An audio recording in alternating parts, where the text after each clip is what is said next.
Hello students, today our new chapter is 5th Children's and Women's in Sports. Old syllabus के according जो हम books हैं उसके according पढ़ रहे हैं. इसमें जो चैप्टर 5th और 6 दोनों को अलग कर रखा है और न्यू सिलेबस में इनको मर्ज कर रखा है 5th और 6 को. इसमें चिल्ड्रंस एंड स्पोर्ट्स ये 5th है और वुमेंस एंड स्पोर्ट्स वो 6 चैप्टर है जिनको अपन मर्ज कर लिया है इसमें. तो अपन ने जो टॉपिक है वो पढ़ेंगे. ये 6 चैप्टर भी इसमें मर्ज है वुमेंस एंड स्पोर्ट्स. तो जो चैप्टर मर्ज करके करा हुआ है वही हम पढ़ेंगे टॉपिक ऑल. ओके, तो लर्निंग ऑब्जेक्टिव्स जो हैं motor development and factors affecting it. Okay, today our point is motor development and factor affecting it. Okay, उसके बाद में जो दूसरा जो टॉपिक होगा अपना exercise guideline at different stage of growth and development. जो स्टेज ग्रोथ के जो स्टेज है डेवलपमेंट के उसकी गाइडलाइन से के अकॉर्डिंग हम जो है आगे हम पॉइंट पढ़ेंगे. उसके बाद में जो टॉपिक नंबर 5.3, 5.4, 5.5 जो है कट किया गया इसमें. ओके, उसके बाद में जो है कॉमन पोस्चर डिफॉर्मिटीज़ हैं वो हम पढ़ेंगे. ओके, करेक्ट पोस्चर क्या होता है, डिफॉर्मिटीज़ क्या होती है, तो कौन कौन से जनरली जो है पोस्चर डिफॉर्मिटीज़ होती है उसके बारे में हम लर्न कर पढ़ेंगे. ओके, तो today our topic is motor development and factor affecting. Okay, motor development सबसे पहले आपको मालूम होना चाहिए मोटर डेवलपमेंट क्या होता है. ओके, मोटर डेवलपमेंट जो होता है ये चिल्ड्रंस में बर्थ से लेकर डेथ तक जो डेवलपमेंट होता है बॉडी के अंदर मसल्स, बोन्स और एबिलिटी, यानी जो भी डेवलपमेंट होता है टाइम ग्रोथ का अकॉर्डिंग उसको बोलते हैं मोटर डेवलपमेंट. इसको हिंदी में बोलते हैं गामक विकास development. Okay, motor development refers to the development of a child's bones, muscles and her ability to move around the manipulated her environment. In simple word, motor development means the development of various motor abilities from birth till death. In other word, motor development is the progressive change in the movements through out life one life. Okay, अब इसमें जो है बच्चा क्या क्या सीखता है. सबसे पहले जो है हम इसके जो है essentials of the everyday life activities such as sitting, walking, running, climbing, catching, holding, jumping, skipping, throwing etcetera, ये डेवलपमेंट होते हैं बच्चों में. तो अब ये जो मोटर डेवलपमेंट को 2 टाइप्स में इसको डिवाइड कर रखा है 2 टाइप्स में. पहला है gross motor development. Okay, second है fine motor development. Gross motor development को हम मैक्रो डेवलपमेंट भी कह सकते हैं, जिसमें लार्ज स्केल पे जो डेवलपमेंट होते हैं मसल्स के अंदर, बॉडी के अंदर, जिसमें बच्चा बैठना, उठना और वॉक, चलना, रनिंग, क्लाइंबिंग ये सीखता है. इसमें बड़ी बड़ी मसल्स का जो वर्क होता है, डेवलपमेंट होता है. Second, fine motor development.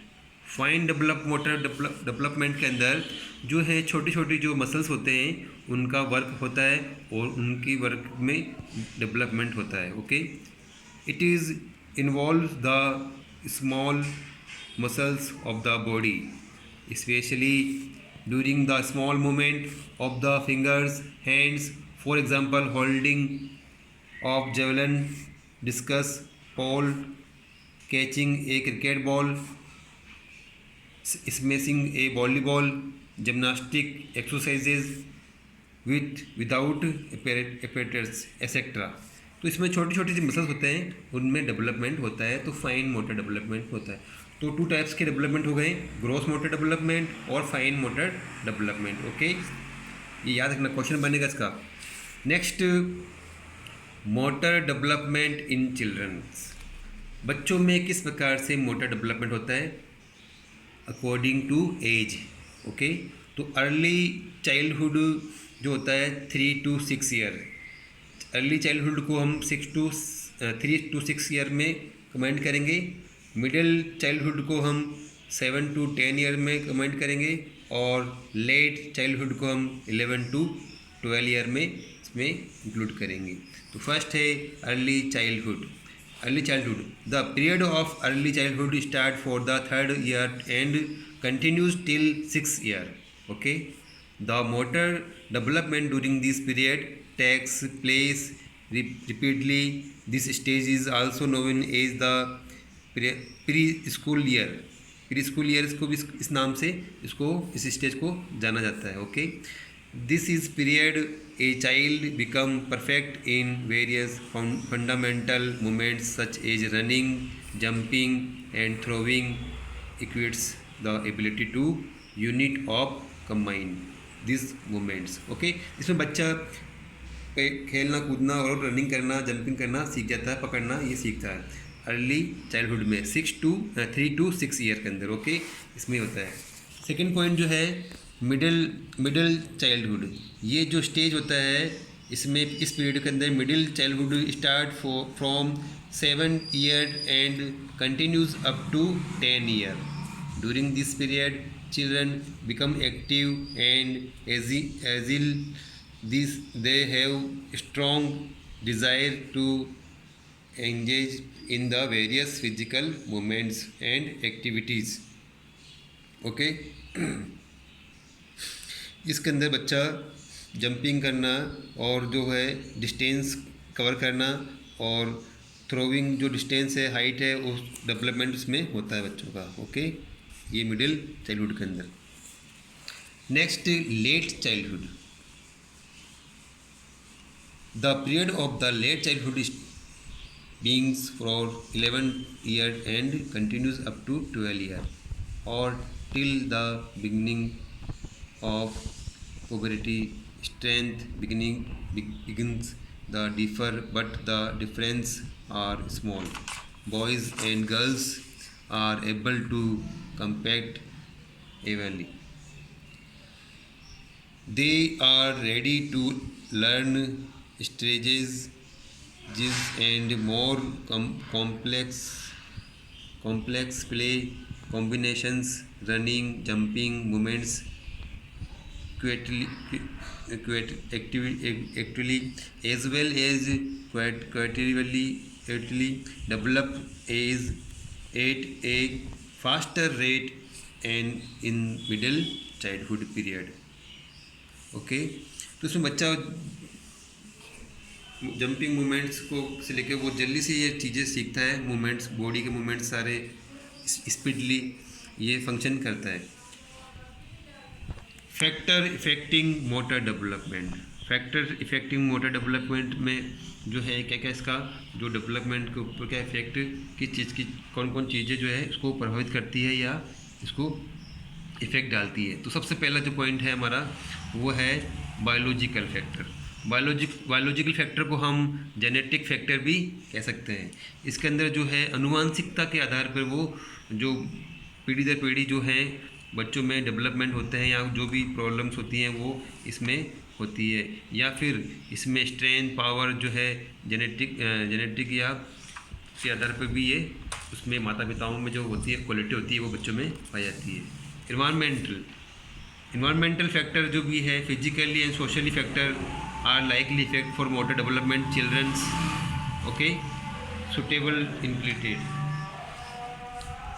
Nutrition भी जो है एक पोषण जो है वो भी एक बच्चों पर जो है मोटर डेवलपमेंट के अंदर बहुत इंपॉर्टेंट रोल होता है इसका, न्यूट्रिशन का, जिसमें बच्चा डेवलपमेंट अच्छे से अच्छा डेवलपमेंट कर सकता है अगर वो अच्छा न्यूट्रिशन, अच्छा जो है बॉडी को जो रिक्वायरमेंट होती है प्रोटीन, कार्बोहाइड्रेट, विटामिन्स की, तो वो इस चीज़ को लेकर या इस चीज़ की कमी करने वो कुछ भी मतलब ये इफेक्ट होता है बॉडी का।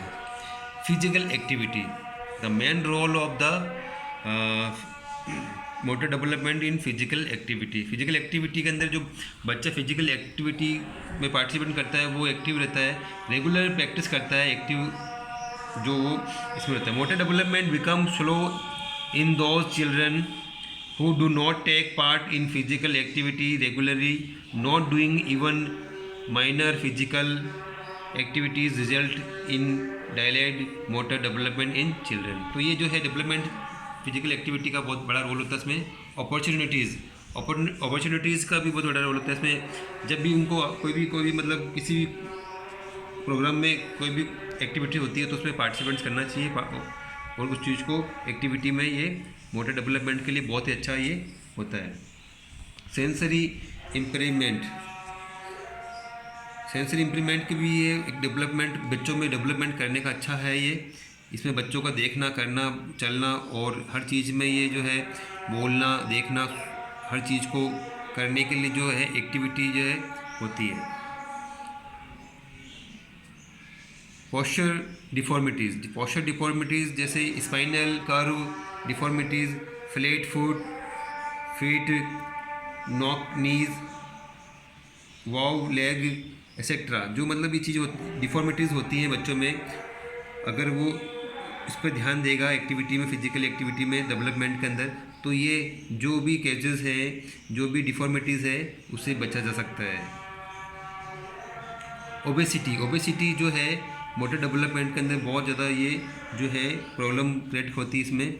ओबेसिटी से बचने के लिए डेली एक्सरसाइज और हमारी जो है मोटर डेवलपमेंट के ऊपर ज़्यादा एक ध्यान देना चाहिए। तो ये बताया गया कि किस प्रकार से ये जो 8 पॉइंट हैं हमारे, ये जो डेवलपमेंट को इफ़ेक्ट करते हैं और उनको प्रभावित करते हैं। ये तो फर्स्ट वापस रिपीट कर रहे हैं, biological factor, environmental factor, nutrition, physical activity, opportunities, sensory impairments, posture deformities, obesity. ये जो 8 है ये जो मोटर डेवलपमेंट को इफ़ेक्ट करता है। ओके, नेक्स्ट जो पॉइंट होगा अपना वो 5.2 वो हम कल पढ़ेंगे। Okay, take care.